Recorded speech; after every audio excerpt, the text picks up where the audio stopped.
Welcome to the Good Leadership Podcast, where we explore the stories, strategies, and insights of thought leaders who inspire us to think differently and to lead better. Today, I'm once again joined by Lew Jaffe, a renowned entrepreneur, former high-tech CEO, philanthropist, and professor who has transformed businesses and inspired countless leaders.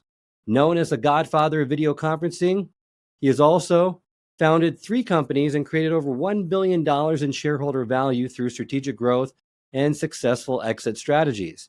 In this episode, Lew shares his guiding philosophy that you must be a good person to be a good business person. He'll unpack how integrity, authenticity, and empathy create trust and drive success. And we'll also explore the role of personal branding in leadership, why a leader's smile is their logo and their attitude is their business card, and how even small actions like scooping an extra serving of ice cream can exceed expectations and create loyal customers. This episode delivers actionable insights that will leave you inspired and equipped to lead with greater integrity and impact.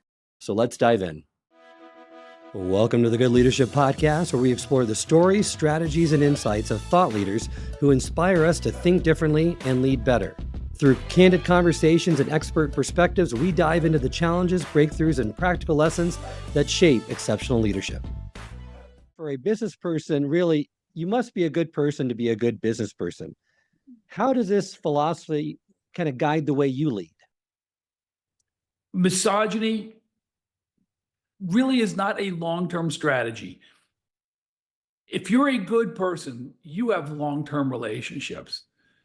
If you're a horrible individual, you burn through relationships. You may have 5 going at any given time, but are they there for the long haul?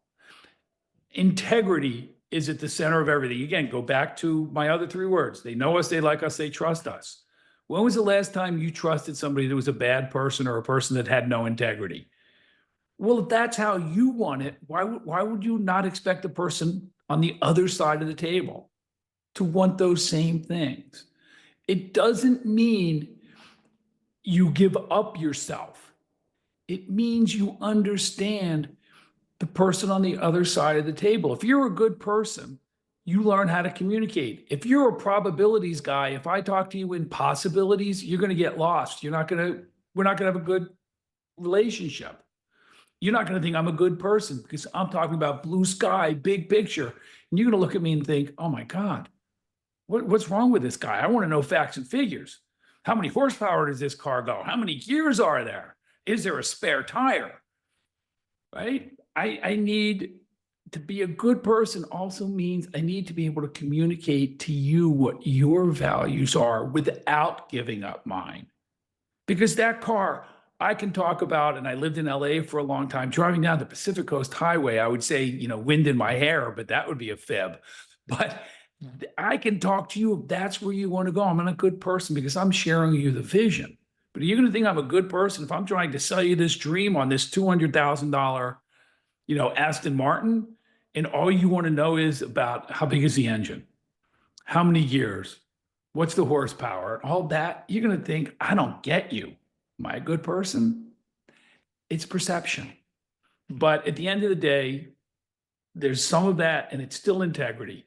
If you can't live with yourself based on your decisions, how can you possibly continue to make good decisions? In agreement, and that's such an important distinction that doing good and doing well in business are not mutually exclusive. They're deeply connected with one another. And I like you're saying that a leader's smile is their logo and their attitude is their business card. How can leaders manage and elevate their personal brand intentionally? And again, it's the person on the other side of the table. So funny story, not funny, but years ago I spoke at this conference. And when you're a speaker, speaking is fun, but I call it the line. When you're finished speaking and then people want to talk to you and they line up, that's, first of all, I learn more from the line than when speaking, because when I'm speaking, I'm just telling you what I already know. When somebody challenges a question and we have an interaction, I'm learning, I'm growing alongside them. So that's way more fun. And I've got the line going, and this guy comes running up to the front of the line and he goes, I have a really quick question. And everybody else has been waiting in line too with their really quick question. And I said to him, give me a minute. and he storms off. Later that afternoon, I'm walking through the trade show and I see him and I walk over to him. I said, I'm sorry I couldn't get to you before. How can I help you? And he goes, you're an ass. And I'm thinking, you don't know me well enough to know that's true. Give me some time. But I said to him, well, why would you say that? He goes, you stuck your finger in my face. Now, I know with 100% certainty from my side of the table was give me a minute. But he saw, give me a minute. What he experienced, that's my brand to him forever. I'm the guy that stuck a finger in his face. Doesn't matter that I believe I did this. Matters my brand to him. So again, understanding that person on the other side of the table, how do you have them walk away with a great experience? Goes back to, like I said, my YPO forum, when I rebuilt a brand for myself, when I no longer had a company, was everybody leaves better than how I found them. That's my brand. And so I'm really aware of the person on the other side of the table. I want to add value to you because I don't want to be transactional.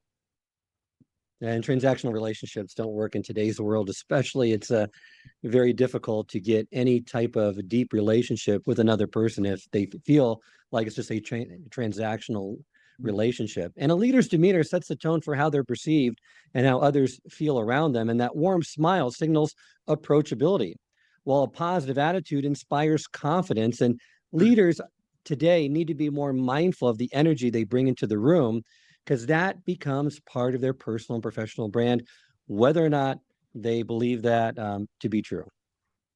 People are looking to you. We all want you. Nature abhors a vacuum. If you're not the leader, people are going to seek leadership somewhere else.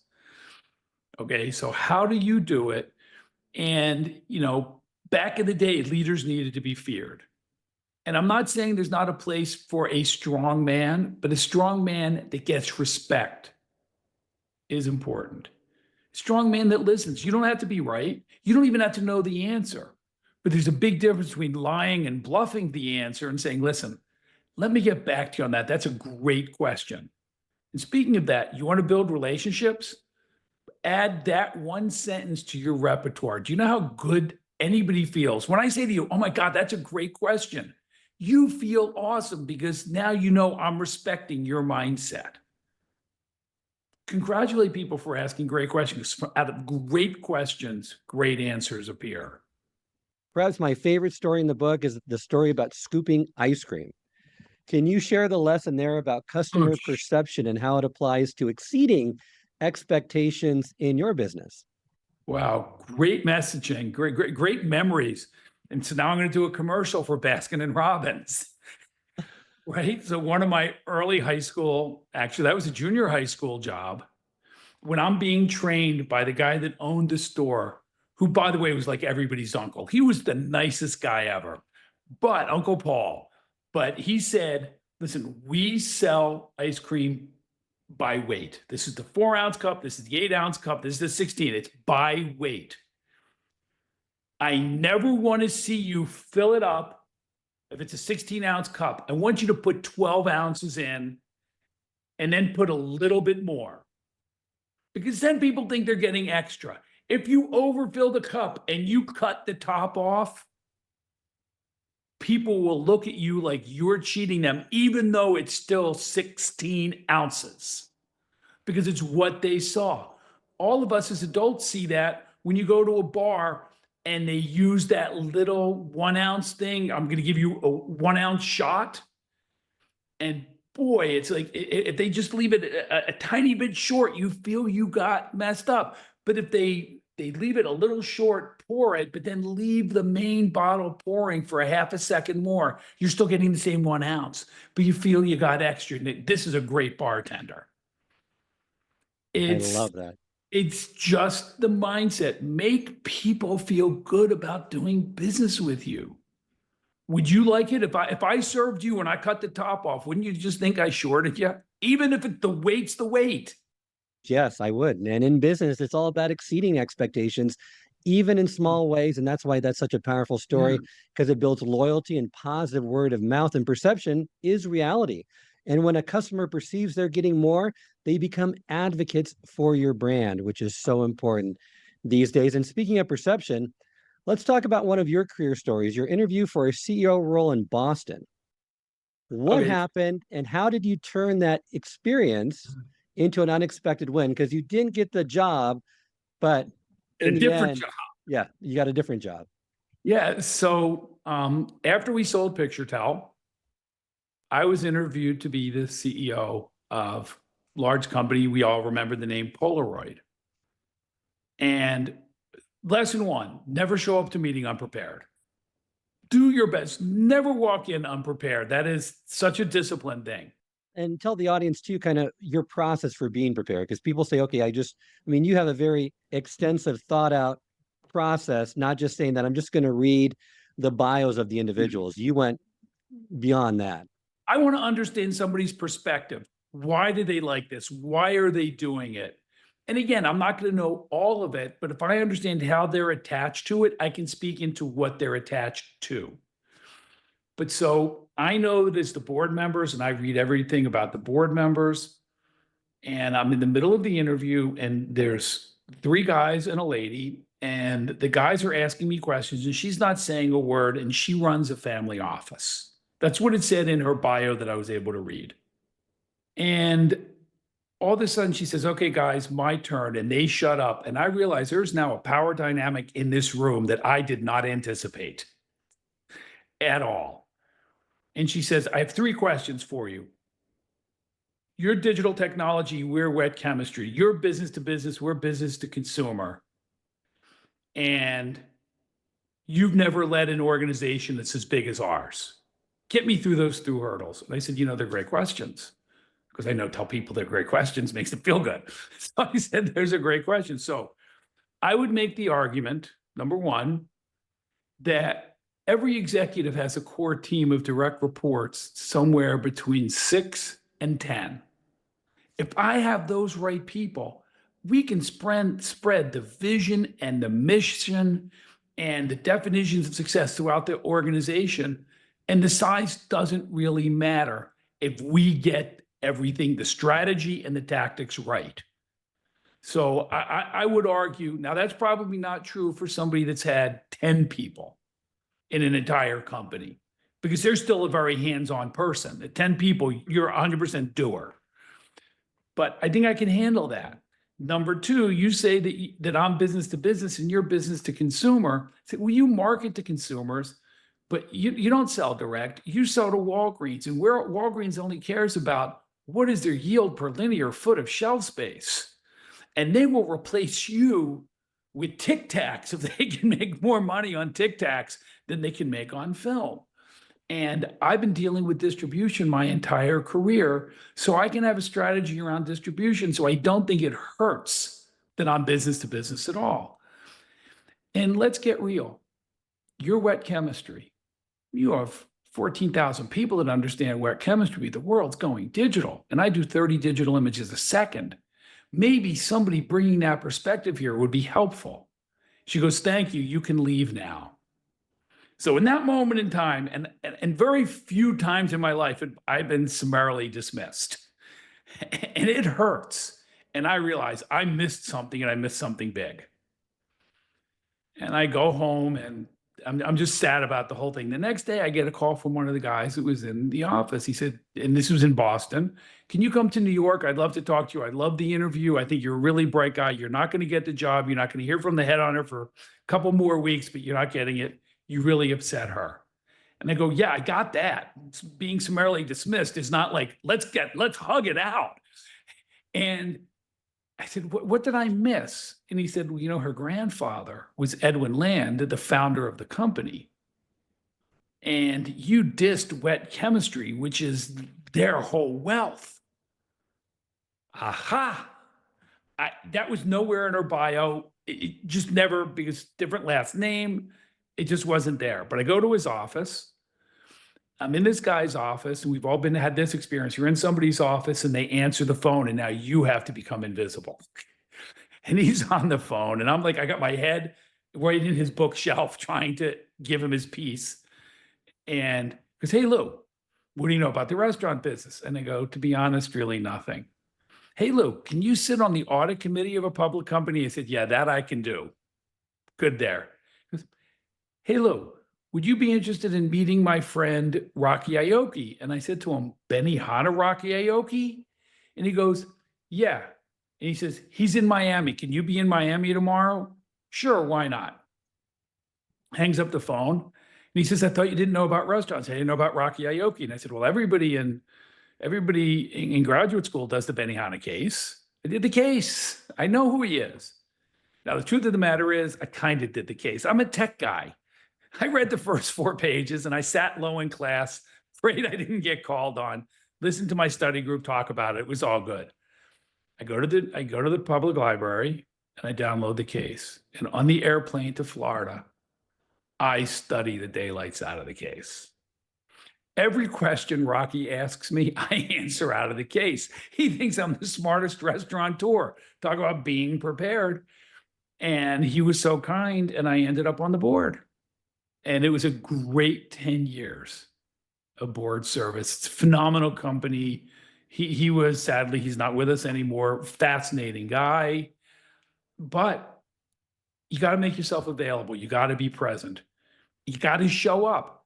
Imagine if that guy had called me and said, "Luke, can you come to New York?" And I said, week from Thursday. I would have missed that. He would not have thought for me for the Benihana board seat if I was not in front of him in that moment in time. Biggest lesson is you got to show up. And this is and it worked out really well. And I'm glad the Polaroid thing didn't pan out because it may have been an unfixable company. Well, you're right. The separation comes from the preparation. Always be prepared and go above and beyond. Love that story. Want to move into kind of how leaders balance, because I hear this a lot with leaders. How do you balance the urgency to act with the need to do things right the first time? Because you said there's never enough time to do it right, but there's always enough time to do it twice. Okay, so first off, I didn't say it. If you get the big Murphy's Law poster, it's one of the 100 Murphy's Laws. So I'll footnote it. It's a Murphy's Law. I see that. I think that is the number one profit killer. If you have to do things twice, you just cut your margin by 50%. That's simple math. But it's really hard because we end up being reactive to our customers' needs, to our employees' needs. I don't have a great answer to the question, but I do believe if you can define a problem, you're halfway there to solving it. And under quantum physics, just the act of observing something changes its outcome. Just the fact you're observing, I don't want to rush into this decision. Doubt means no. If something inside, there was a great Malcolm Gladwell years ago wrote this book, Blink. Your gut tells you the right answer, that's the right answer for you. And then you spend another 3 days debating in your head what you knew was right. If you feel doubt, don't rush into something. Listen to yourself. That's the best thing I can say. And, I use sometimes the rule of three. I want to have three elements of an agenda with an employee. State your problem, element number one. Give me 3 solutions. What are the 3 paths we can take? Number 2, select the best one. So if you use that 3 block, again, that magic number 3 keeps coming up. But if they give you 3 solutions, first of all, you by definition asking the question slowed it down a little bit so you can be thoughtful. And when you have 3 solutions, you can really think them through. What are the unintended consequences if we do this one? Will this get us to where we need to be? Is this an interim solution? Is this a long-term solution? And just the act of observing the problem will give you a better outcome. Rushing through a task often results in rework, waste time, resources.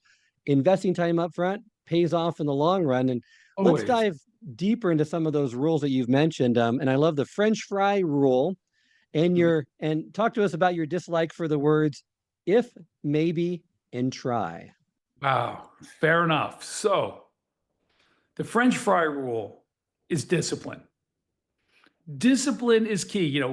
one of the, and you see this every year at graduation speeches. You see, if you watch graduation speeches as you're scrolling through TikTok or Reels, there's the guy that says, start off by making your bed. That way you had that one successful thing that you did every day that you can feel good about, right? Well, the French fry rule comes from, and we've all done this, you get a new car. I am never eating in this car. I am keeping the new car scent as long as humanly possible. And then one day, the In-N-Out burger French fry is calling your name. And it never fails. You go, I'm going to be so careful. I'm going to be so careful. I'm only going to eat in the car this one time because I have discipline. And one French fry falls between the seat and the console, and then all hell breaks loose. If you don't have the first one, you don't have to worry about cleaning up the 50th one. You know, I was a motorcycle rider for many, many years. I had to have discipline, right? Never take a drink. I don't care if I'm hanging out with friends, not even one beer. One beer could be two beers could be three beers. And you do take your life into your hands on a motorcycle. Half the fun of riding a motorcycle is that hypervigilance, hyperfocus. Never get on the bike if you know it's going to rain. Never get on the bike if you know you're in a rush. All of these things can put you at risk that are foreseeable, right? In business, we talk about fiduciary obligation. Fiduciary obligation is around discipline. You can't get in trouble for making a mistake, but you can get in trouble for not thinking things through if it's foreseeable. The French fry rule is, you know, one's going to drop. Just don't do it. Be disciplined from the beginning. When you talk about my least favorite words, if leads the possibility of all of the other things you don't want to have. Just be straight up. Be clear. Maybe is always a no waiting to happen. You know, maybe we'll go out Friday night, unless, of course, somebody that I like better calls me. Right? Maybe is, you are my best second option. Be right up front about it. Or try. I will try to get it done. You already have your success. You already have your excuse there, because the day after I say to you, did you get it done? No, but I tried. You're setting yourself up for failure from the get-go. Don't try. Either you're going to do it or you're not going to do it. I'd rather you tell me, you know what? I know you want it by Thursday. I will get it to you next Monday. Is Thursday an immutable date? Did something bad happen on Friday? Okay, then what can I take off my plate? Let's discuss. If you want that, something else is going to give, right? And doctors triage things all the time. Maybe and try negate triage, right? If you go to the hospital because you had a heart attack and you fell over and you cut your thumb and it's bleeding, when you get to the hospital, nobody is focusing on that thumb. They're going to get your heart beating because that's what's more important. Thumb's interesting. Separating the difference between what's important and what's interesting really falls, if I get a chance, I'll get around to it. No, you either commit or you don't. Maybe that means you're telling me I'm not your first choice. And try, that means you will accept failure. And that French fry rule really reminds us not to compromise on our principles. And I like the words if, maybe, and try. I mean, they signal uncertainty and lack of commitment. It's like Yoda speak from The Empire Strikes Back, right? Yoda said, there is no try. It's either do or do not do. Have that clear, decisive language. It builds trust. It builds accountability. And you're not diminishing your power as a leader as a result. And you kind of mentioned on something right there that I'd like for you to explore a little bit more in detail is another way, what is the difference between something that's important and something that's interesting? Because this really detracts leaders away from focusing on the things they should focus on when they see these interesting projects that may or may not be important. The key is focusing on what drives results, correct? Oh, 100%. So if you could only do one thing today that's going to move your needle, that one thing is important, not interesting. It's that simple. If you focus on what's going to move the needle, I'm a fan. I have, I'll just show this to your audience. This is how I organize my life. I have my schedule of people that I need to talk to. I have the tasks I need to do. I have the things I want to learn, and I have the things that have to happen today. I start here. These are the things that will move my needle today. If they don't happen today, something falls off the cliff. If they don't happen today, I'm behind the eight ball, whatever it is. I always start here. And I get the things done that has to get done because they're important. Listen, we will all end up spending too much time on social media and doing the things. It's interesting. I really am curious. I had the pleasure of going to Africa over the summer and doing this amazing safari, and I want to learn more about the Big Five, and I want to go back. That's not going to move my needle. It'll give me joy, and there's nothing wrong with joy, but it gets into work-life balance. There's no such thing as daily work-life balance. Moving the needle is the most important thing. Over a year, over a lifetime, it balances out. But when people say, I need work-life balance, I am not staying late any night. No, that's a recipe for do not be an entrepreneur. Go work for somebody and expect to get fired. Absolutely. I interviewed Guy Kawasaki, and he said, imagine me asking that question to Steve Jobs at the beginning of Apple, that I want more work-life balance and I just need more time to spend with my family. He probably wouldn't have lasted that long in that environment. And you're right. Any entrepreneur, over the long term, you'll have that balance, but in seasons of life, it is definitely a balancing act. In some areas, consume your time, and that's completely normal. That's to be expected, and that's the life of an entrepreneur. If it's not for you, then that's better that you note that up front. So 100%. Well, as we're wrapping up, Lew, always want to leave our listeners with a call to action. Out of all that we've talked today, is there one thing that you would like to really impart to those that are listening to really improve their leadership and move the needle in the right direction? The only two things in life you control are your attitude and your effort. Embrace that. All events are neutral, right? The event's the event. You had no control over that event. What do you do with it? So my call to action is, we gave you, between the things you said, the things I said, we gave dozens of lessons here. Pick one and ride it hard. Take action. Because indecision is a decision and it never goes well. Yeah, you're right. Making no decision is making a decision. Thank you so much, Lew, for joining me today. Remind our listeners how they can get in contact with you and learn more about your work. Sure. Lew, L-E-W, at Lew Jaffe, LEWJAFFE.com. I hope this episode has provided you with valuable insights. If it has, I ask you to share it with someone who would also benefit from it. If you've been enjoying and gaining knowledge from this podcast, then subscribe to our YouTube channel, where you can find all the previous episodes of the podcast and additional learning resources. You can also subscribe to the podcast on Apple or Spotify and leave up to a 5-star review.